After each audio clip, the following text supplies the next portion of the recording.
มาซ่อมหลังคาครับเจอพายุเข้าไปหลายดอก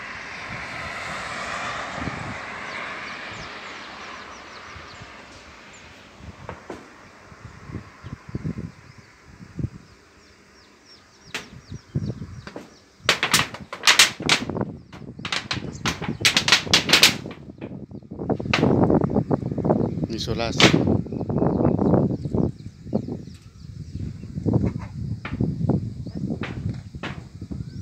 ปลายูคาครับ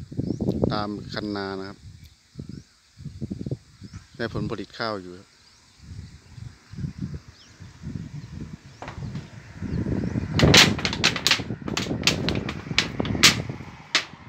เป็นต้นขี้เล็กเส้นนี้มีแต่รถบรรทุกนะครับน้องคายบึงกาฬเส้นน้องคายบึงกาฬมีรถบรรทุก